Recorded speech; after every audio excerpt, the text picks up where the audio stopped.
So, hello Inay. So, this is my topic the sorry for my for our individual reports. And again sorry. Um no, I know it's not good to keep on saying sorry, but I do really want to apologize for again submitting it late po. So, this is my video report on my topic, different language function and daily life situation, to reproduce, to define, and to interpret. So, yan. So, um, first is language is a vital part of our daily life situation, and we use language in our daily life situation. In our daily life communication and interaction with others, and language function is used in different ways. It can be it can be used to reproduce. It can be used to reproduce, to define, and to interpret a specific word, language, or in a conversation, and it can function in different aspects of individual's daily life situation. So the first one is to reproduce. So to reproduce means to produce again, but and it also could be defined in many ways, and it can function differently differently in individuals daily life situation. Sorry kuya. Sorry kuya.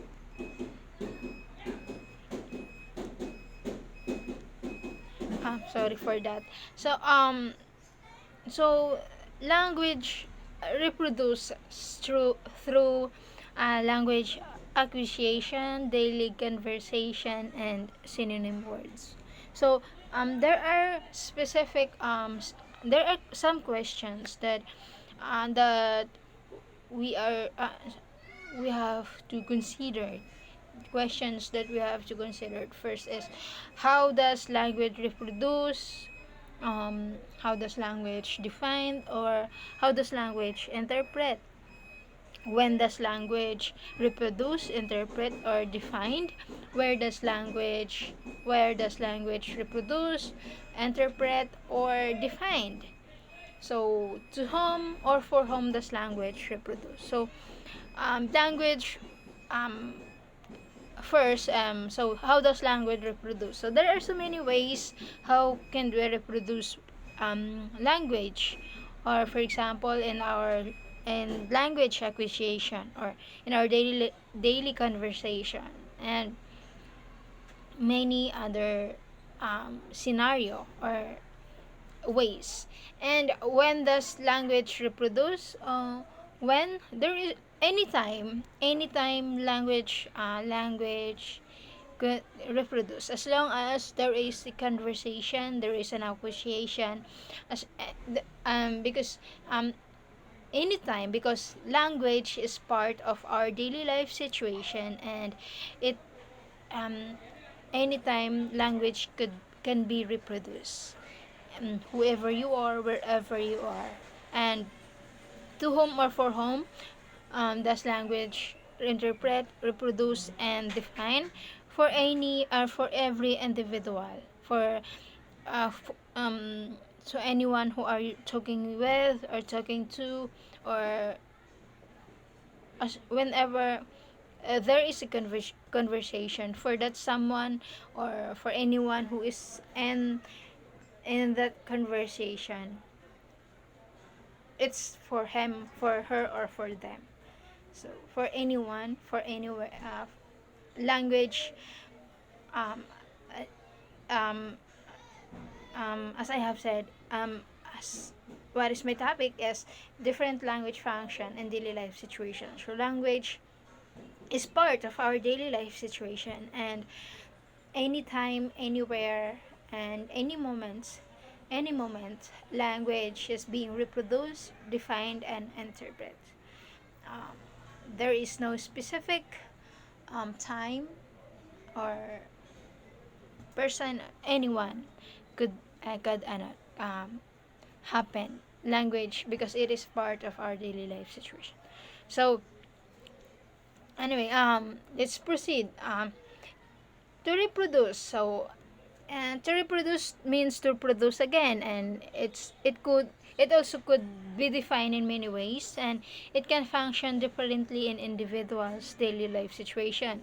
So language is being reproduced through language acquisition, daily conversation, or synonym words. So first, in language acquisition, so, whenever acquisition occurs or learning happened, language is being reproduced. Languages are reproduced by the individual who is acquiring or learning the new language that they are encountering or acquiring, or what we call individual's second language, or L2.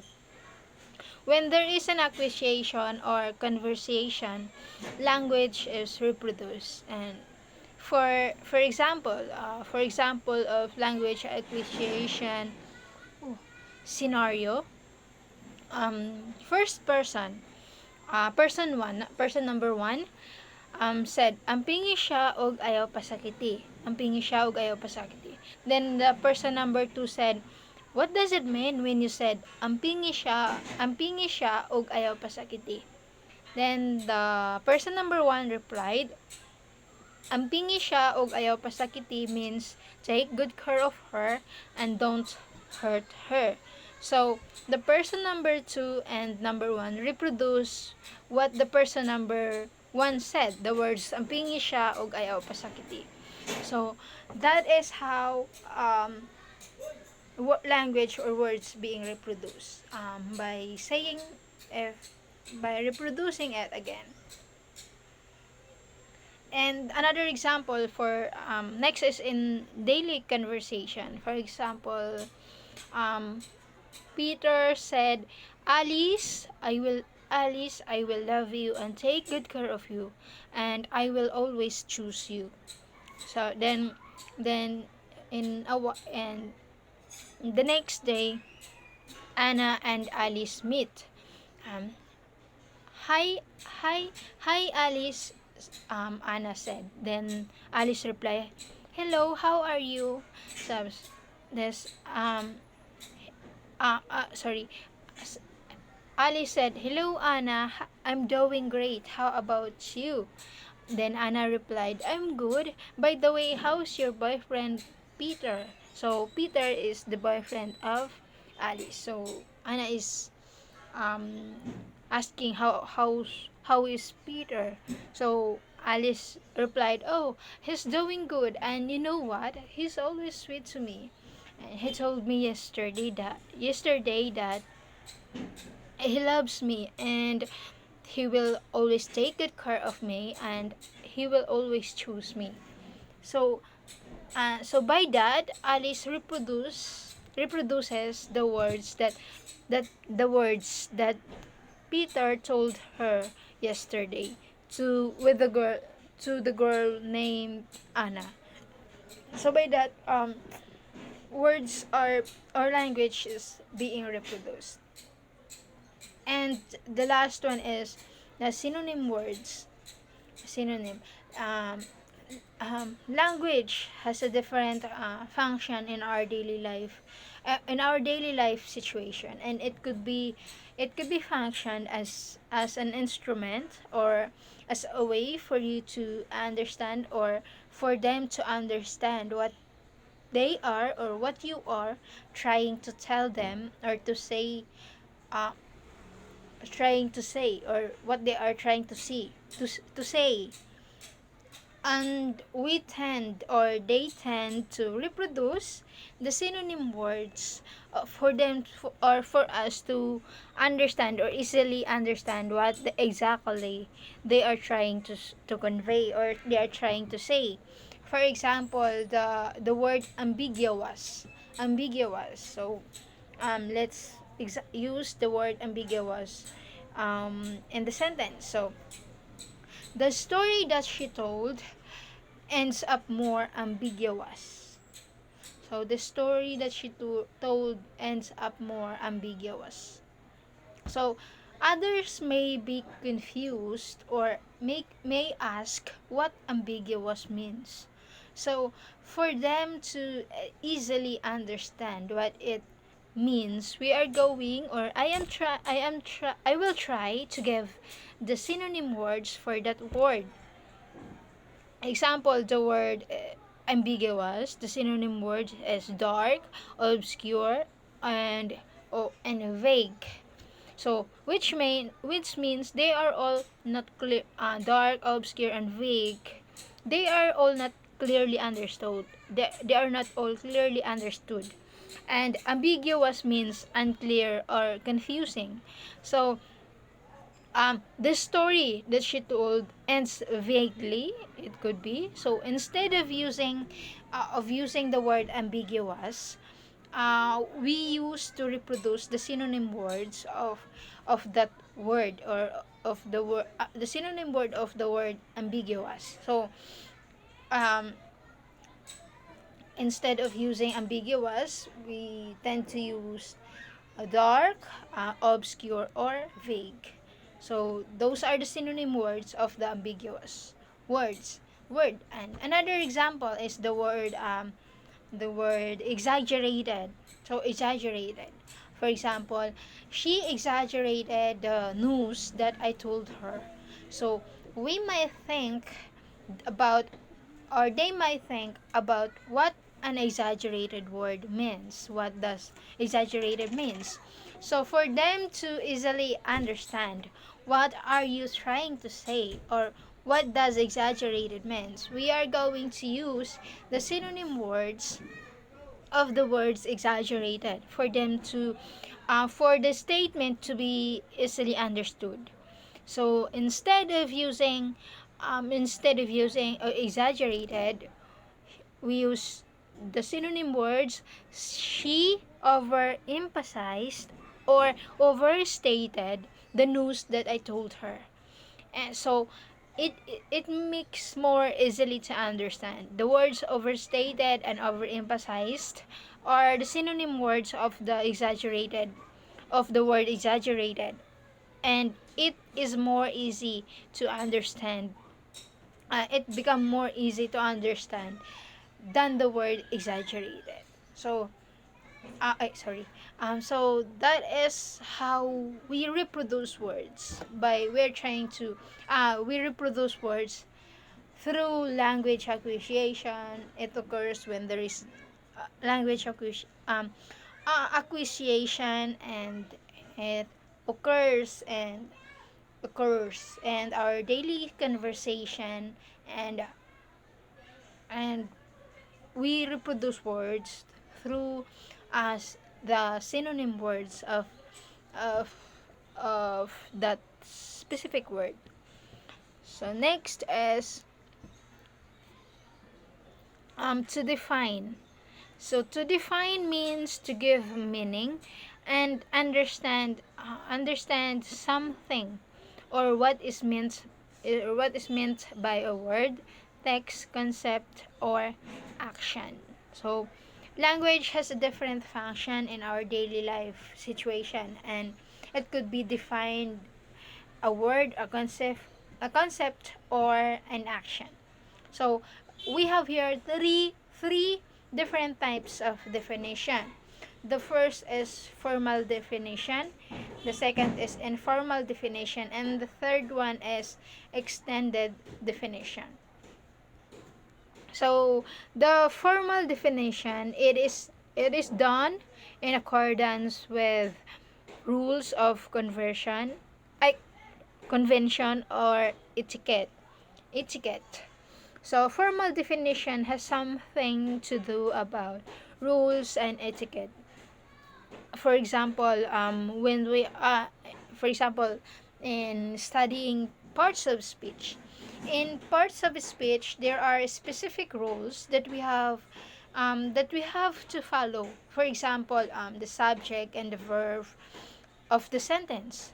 So agree with the subject. If the subject is singular, so the verb should be in singular form too. So language can be defined. It could be words, text, concept, or action. They were either defined formally, informally, or extended. So, um, for example of the language function in different life situation in a formal definition. So, for example, in formal definition, so my brother ate pineapple after lunch. Lunch. My brother ate pineapple after lunch. So, what do my brother ate after lunch? So, and basically, and that is wrong. For others, yeah, but for others, there is nothing wrong with the question. What do my brother ate after lunch? There is nothing wrong with that for others as long as it is understandable. But when we are going to define the text in a formal definition, there are rules that we have to follow. The rule that we have here is that when we are using the words do, thus, and did, the verb should be in the base form of the verb. And if the verb is in present tense, when we are going to ask question, if it is singular, we are going to use does. If plural, do. And if the verb is in the past tense form, we have to use did, either singular or plural. So the question should be, what did my brother eat after lunch? Lunch. After lunch. It should not be, what do my brother ate after lunch? It should be, what did my brother eat after lunch? Lunch. My brother ate pineapple after lunch. So that is the formal definition. And let's proceed to informal definition. So informal definition means having a relaxed, friendly, or unofficial style, manner, or nature. So informal definition is the opposite of the formal definition. If formal definition has rules to follow, and for in informal definition, there are no rules as long as it is understandable. Okay, so for example, the singers songs the songs perfectly, and they are really good singer. In informal definition, the sentence don't have to be grammatically correct, and same with the question, since there is no rules to follow as long as it is understandable. So how did the singer sing the song? Did the singer sing the song perfectly? So um if we have noticed, the sentence is ungrammatical and the questions are incorrect, but it is okay since it is defined in an informal definition. But if it is in a formal definition, the sentence should be, the singers sang the songs perfectly. And the questions should be, uh, how did the singer sing the songs? How did the singer sing? How did the singers sing the songs? Did the singers sing the songs perfectly? Yes, the singers sang the songs perfectly, and the singers sang the songs perfectly. So, if that is the formal definition, or that is the correct the rules, if we have to follow the rules. And the next is the extended definition. Extended definitions, it means made larger or enlarge the definition or explanation and understanding of the concept, words, text, or action. So, language function in different life situations, and it could be function to define words, text, or um, action and definition of the word could be extended. The definition of the text, concept, or action could be extended. For example, the teacher is discussing about the word the about this he the discussion is about the word power. So what does power means? What does power can do? So, power is an ability to do something or act in a particular way, or especially as a faculty or a quality. Power is about strength. Strength. Power is about money. Power is like love because when you have power, you can do anything. Also, when you're in love, you can do anything. So, it's just like that if you are going to define power. And individuals may have their own definition or understanding about the word power, and the teacher will be going to present videos and pictures that is related related about the word power. So by defining, showing, and giving an example about the word, or presenting a video, showing a picture, and defining the word power, the teacher used an extended definition in the discussion of the word power. So that is the extended definition. Okay. So next next is oh sorry. Okay, the next one is to interpret. To interpret. So to interpret means to explain the meaning of information, words, or actions. So language has a different function in our daily life situation, and language can function as an interpretation for others to to to clearly understand, and for you and others not to mislead or misunderstood the words, information, or actions of someone. um, to interpret someone's words or action helps others to clearly grasp what you're trying to say or do.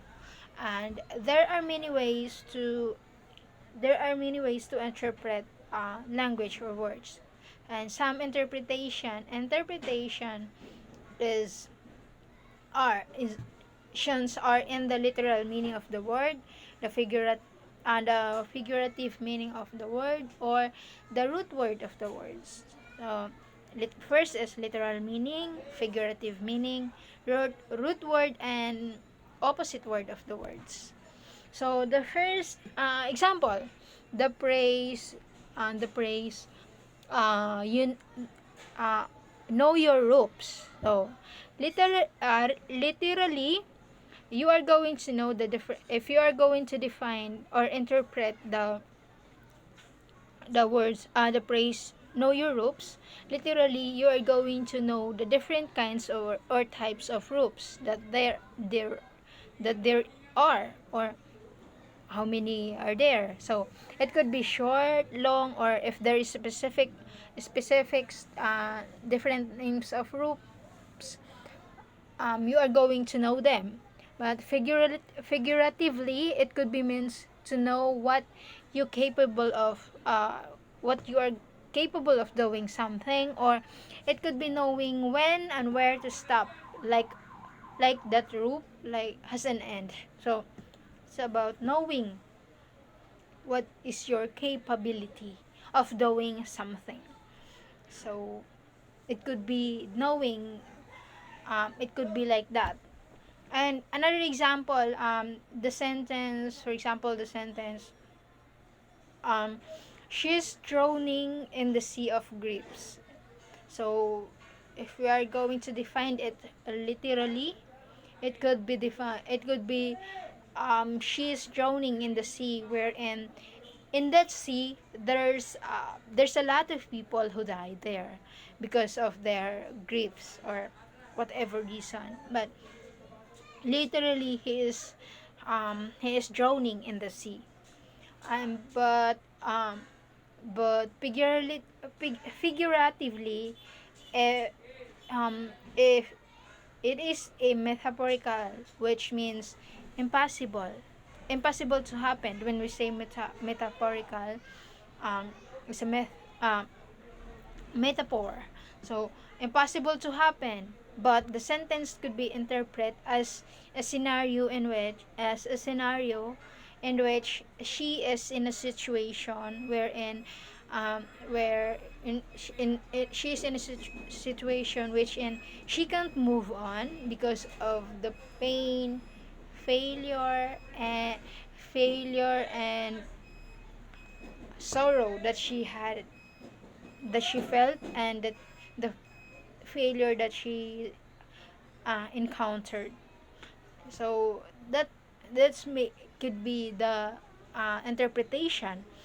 And another example is, for God nothing is impossible. For God nothing is impossible. The root word of the word impossible is possible. So, uh, and the opposite of nothing is everything. So, for God, nothing is impossible means for God, everything is possible. So, um, that's how to interpretation, or that is how language function in our daily life situation. Language can be used, or can function as can function to interpret, to reproduce, and to define, to make in our it is a part of our daily life situation, and is a part of our life, because it is a gift that was given by God, that we are able to communicate with other. And and for God nothing is impossible means for God everything is possible. So think that's the end. Okay, that's the end of my report. Thank you, Inay, for um thank you for listening, and thank you for considering. Thank you po. Goodbye po. God bless.